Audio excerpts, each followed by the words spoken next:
Hi friends, welcome to HMN zone YouTube channel. So ఈ వీడియోలో మనం ఐసెట్ రాసిన తర్వాత ఎంబీఏ చేయాలా ఎంసీఏ చేయాలా అని చాలామంది కన్ఫ్యూజన్లో ఉంటారు కదా. సో ఆ కన్ఫ్యూజన్ కోసం ఒక క్లారిటీ వీడియో అయితే చేస్తున్నాను అనమాట. సో ఎంబీఏ చేయడం ద్వారా ఇన్ కేస్ మీరు ఐసెట్ రాసి ఎంబీఏ చేస్తే, ఐసెట్ కానీ లేకుంటే మేనేజ్మెంట్ సీట్ ద్వారా కానీ ఎంబీఏ చేస్తే మీకు ఎలాంటి జాబ్ ఆపర్చునిటీస్ ఉంటాయి, గవర్నమెంట్ సెక్టార్లో ఎలాంటి జాబ్ ఆపర్చునిటీస్ ఉంటాయి, అలానే ప్రైవేట్ సెక్టార్లో ఎలాంటి జాబ్ ఆపర్చునిటీస్ ఉంటాయి అనేది అయితే ఈ వీడియోలో చెప్తాను. సో అలానే ఎంసీఏకి సంబంధించి కూడా ఇంకో వీడియో చేస్తాను అనమాట. సో ఎంసీఏకి సంబంధించి ఎలాంటి జాబ్ ఆపర్చునిటీస్ ఉంటాయి గవర్నమెంట్లో కానీ ప్రైవేట్లో కానీ అనేది అయితే ఇంకో వీడియో చేస్తాను. సో ఈ వీడియోలో ఎంబీఏ చేస్తే గవర్నమెంట్ జాబ్స్ ఎలా ఉంటాయి, ప్రైవేట్ జాబ్స్ ఎలా ఉంటాయి, వాటి శాలరీస్ ఎలా ఉంటాయి, కెరీర్ ఎలా ఉంటుంది, గవర్నమెంట్ జాబ్లో ఎలాంటి కంపెనీస్లో ఎంబీఏకి జాబ్స్ ఉంటాయి అనేది అయితే ఈ వీడియోలో చెప్తాను. సో ఈ వీడియో అయితే పూర్తిగా చూడండి, ఒక క్లారిటీ అయితే వస్తుంది మీకు. ఏది తీసుకోవాలి, ఎంబీఏ తీసుకోవాలి, ఎంసీఏ తీసుకోవాలా, ఎంబీఏ తీసుకుంటే ఎలాంటి జాబ్ ఆపర్చునిటీస్ ఉంటాయి అనేది అయితే ఈ వీడియోలో చెప్తాను.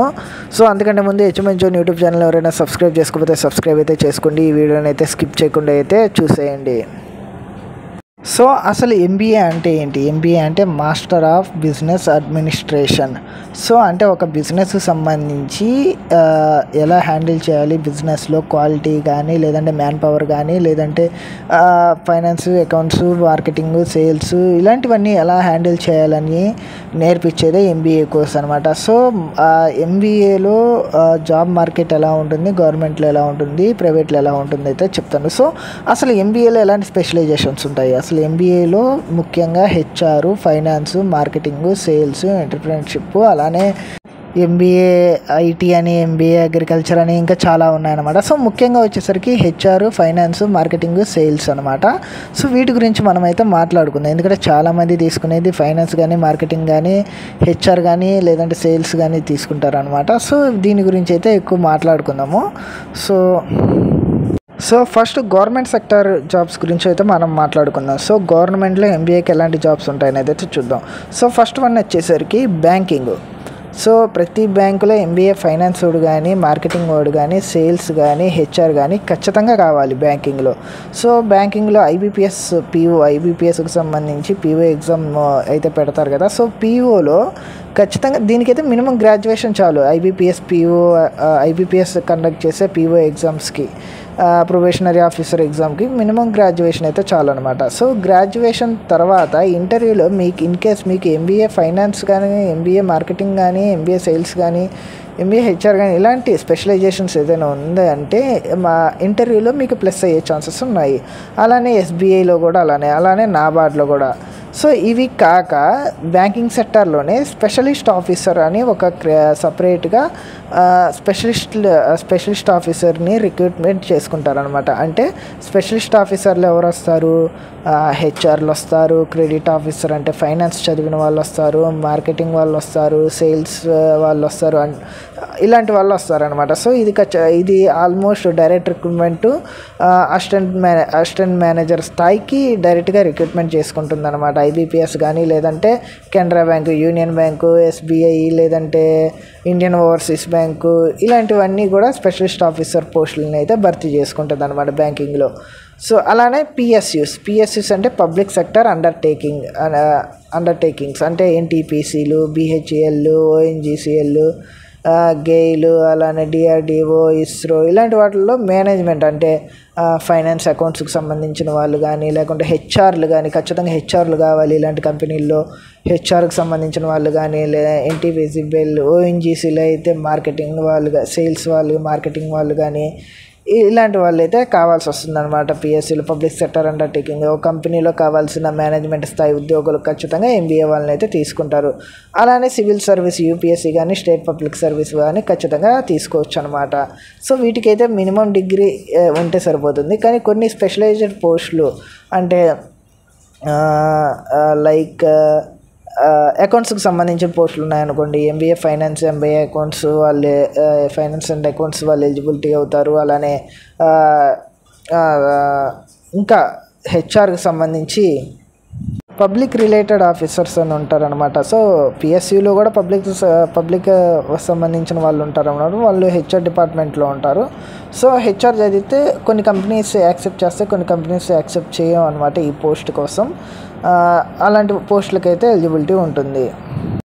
సో అలానే ఎస్ఎస్సి కానీ ఎఫ్సిఐ కానీ లేదంటే రైల్వే కానీ ఇలాంటి వాటి పోస్టులలో ఎస్ఎస్సి స్టాఫ్ సెలక్షన్ కమిషన్లో సీజీఎల్లో assistant audit officer, assistant accounts officer అని ఉంటుంది. దీనికైతే ఎంబీఏ ఖచ్చితంగా కావాలి. ఎంబీఏ ఫైనాన్స్ అని ఉంటే మనకి కొంచెం బెనిఫిట్ అవుతుంది అనమాట. మినిమం డిగ్రీ క్వాలిఫికేషన్ ఏ ఎగ్జామ్కైనా, కానీ ఎంబీఏ ఉంటే కొంచెం కొంచెం ఆపర్చునిటీస్ ఎక్కువ ఉంటాయి. అలానే ఎఫ్సిఐ కానీ ఫుడ్ కార్పొరేషన్ ఆఫ్ ఇండియాలో ఇందులో కూడా ఎంబీఏ ఫైనాన్స్ కానీ హెచ్ఆర్ కానీ లేదంటే మార్కెటింగ్ వాళ్ళు కానీ వీళ్ళు ఉంటే వీళ్ళకి స్పెషల్గా కొన్ని పోస్టులు అయితే ఉంటాయన్నమాట. అలానే రైల్వేలో కూడా సేమ్ అలానే మేనేజ్మెంట్ స్థాయి ఉద్యోగాలు అయితే ఎంబీఏ చేసిన వాళ్ళకైతే ఉంటాయి.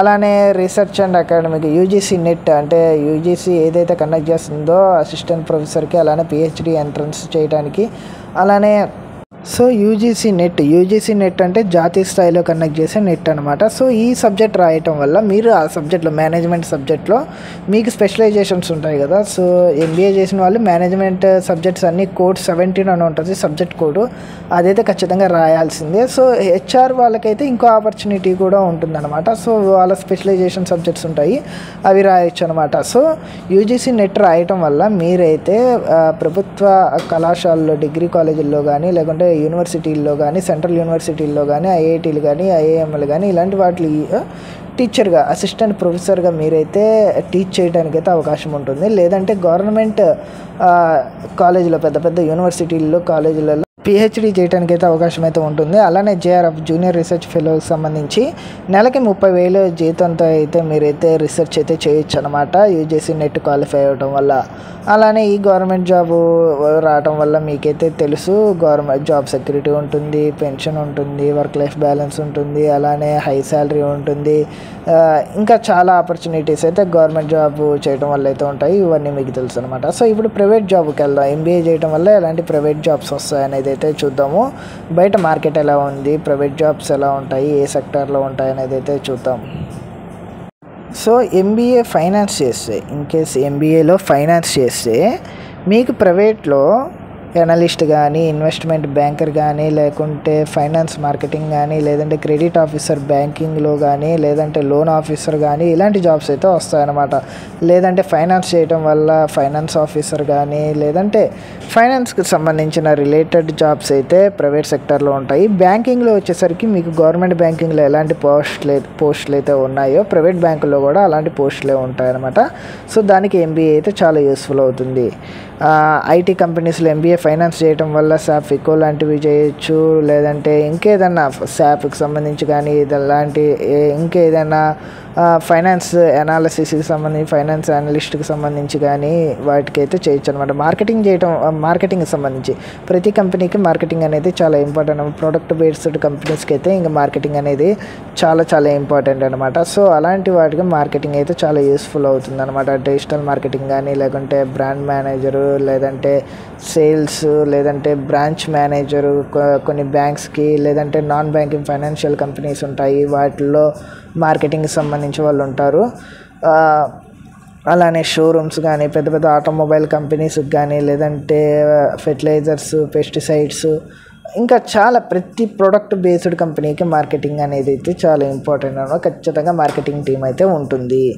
అలానే హెచ్ఆర్ ప్రతి కంపెనీకి, అది ప్రోడక్టా, సర్వీసా, లేదంటే బ్యాంకా, ఏదైనా కానీ హెచ్ఆర్ అయితే కంపల్సరీ ఉండాలి. హెచ్ఆర్ అయితే తెలుసు కదా మీకు హెచ్ఆర్ ఎలాంటి పనులు చేస్తారో, రిక్రూట్మెంటింగ్, ట్రైనింగ్, అలానే ఇంకా వెల్ఫేర్కి సంబంధించి వాటిలో చూసుకుంటాడు కదా హెచ్ఆర్ గురించి మీకు చెప్పాల్సిన అవసరం లేదు. అలానే ఎంబీఏ ఆపరేషన్స్ చేస్తే సప్లై చైన్, లాజిస్టిక్స్ అంటే తెలుసు కదా, అలానే సప్లై చైన్ మేనేజ్మెంట్ చేయొచ్చు. అలానే శాప్ ప్రతి ఎంబీఏలో ప్రతి శాప్కి సంబంధించి ఎంబీఏలో ఒక్కొక్క కోర్స్ అయితే ఉందన్నమాట. అవన్నీ నేర్చుకొని మీరైతే రిలేటెడ్ కంపెనీస్లో జాబ్స్ అయితే తీసుకోవచ్చు అనమాట, రిలేటెడ్ స్కిల్స్ మీద. అలానే ఐటీకి సంబంధించి బిజినెస్ అనలిస్ట్, ప్రాజెక్ట్ మేనేజర్ ఇలాంటివి అయితే చేయొచ్చు అనమాట. ఎంబీఏ ఐటీ అని చెప్పాను కదా, సో అది తీసుకుంటే. సో ప్రైవేట్ జాబ్స్ ఇవి కాక మీ కోడింగ్ నేర్చుకుంటే సాఫ్ట్వేర్ కంపెనీలో డెవలపర్గా, టెస్టర్గా కూడా వెళ్ళే అవకాశం అయితే ఉంది. సో ఇది కాకుండా ప్రైవేట్ టీచర్గా వెళ్ళొచ్చు, ప్రైవేట్ కాలేజీలలో టీచింగ్ చేయడానికి అసిస్టెంట్ ప్రొఫెసర్గా కూడా వెళ్ళొచ్చు. యూజీసీ నెట్ క్వాలిఫై అయ్యి లేదంటే స్టేట్ సెట్ క్వాలిఫై అయితే ప్రైవేట్ కాలేజీలో కూడా టీచ్ చేయొచ్చు. అలానే సొంతంగా మీరు బిజినెస్ అయినా పెట్టుకోవచ్చు అనమాట. సో ఒకవేళ ప్రైవేట్ జాబ్లో ప్రైవేట్ సెక్టార్లో ఉంటే శాలరీ అయితే హై ఉంటుంది. గవర్నమెంట్ సెక్టార్లో కన్నా ప్రైవేట్ సెక్టార్లోనే చాలా హై శాలరీ అయితే ఉంటుంది. అండ్ త్వరగా ప్రమోషన్స్ అయితే వస్తాయన్నమాట ప్రైవేట్ సెక్టార్లో ఉండటం వల్ల. సో లో competition, high salary, growth opportunities ఎక్కువ ఉంటాయి. అలానే గ్లోబల్ ఎక్స్ప్లోజర్ ఉంటుంది. మీరు బిజినెస్ ఎక్స్పాండ్ చేయడంలో ఒక పార్ట్ అవుతారు. హై రేంజ్కి అయితే వెళ్తారనమాట. టాప్ మేనేజ్మెంట్ స్థాయికి అయితే మీరు ప్రైవేట్ సెక్టార్లో అయితే వెళ్తారనమాట ఎంబీఏ చేయడం వల్ల. సో ఇక్కడ ఆప్టికల్ పార్ట్స్ అవి కాకుండా ఇంకా మీరు ఏదైనా చేయాలి అనుకుంటే ఎంటర్ప్రినర్షిప్ చేయొచ్చు. So government job, private job కాకుండా మీరు సొంతంగా బిజినెస్ అయినా పెట్టుకోవచ్చు, లేదంటే పిహెచ్డి చేయొచ్చు, లేదంటే ఏదైనా సర్టిఫికేషన్ కోర్స్ అయినా చేయొచ్చు అనమాట ఎంబీఏ అయిపోయిన తర్వాత. సో ఒకసారి కంపారిజన్ చేసుకుందాము గవర్నమెంట్, ప్రైవేట్ జాబ్స్కి సంబంధించి.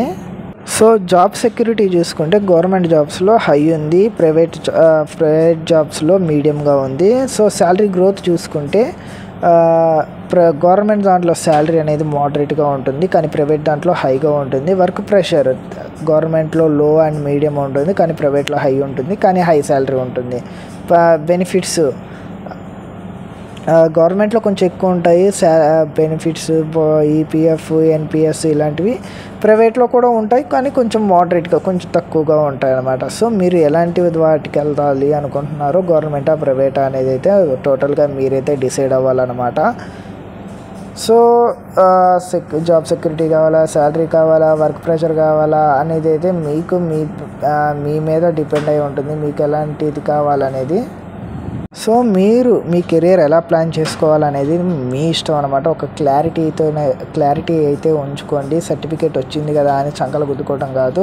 బయట జాబ్ మార్కెట్ ఎలా ఉంటుంది ఏంటి, సో లాంగ్ టర్మ్గా ఆలోచించండి. అసలు ఏ స్కిల్ నేర్చుకుంటే ఏమవుతుంది, ఏది చదివితే ఏ రేంజ్కి వెళ్తాను, ఫస్ట్ స్టార్టింగ్ శాలరీ ఎంత ఉంటుంది, ఒక 5 years తర్వాత మన పొజిషన్ ఏంటి, ఒక 3 years తర్వాత మన పొజిషన్ ఏంటి అనేది అయితే అన్నీ ఆలోచించుకొని ఎంబీఏ తీసుకోవాలా, ఎంసీఏ తీసుకోవాలా, ఒక ఎంబీఏ తీసుకుంటే ఏది తీసుకోవాలి, ఎలాంటి కెరియర్ సెట్ చేసుకోవాలనేది అయితే చూసుకోండి. సో ఈ వీడియో ద్వారా మంచి ఇన్ఫర్మేషన్ అయితే ఇచ్చానని అనుకుంటున్నాను ఎంబీఏకి సంబంధించి గవర్నమెంట్ అండ్ ప్రైవేట్ జాబ్స్.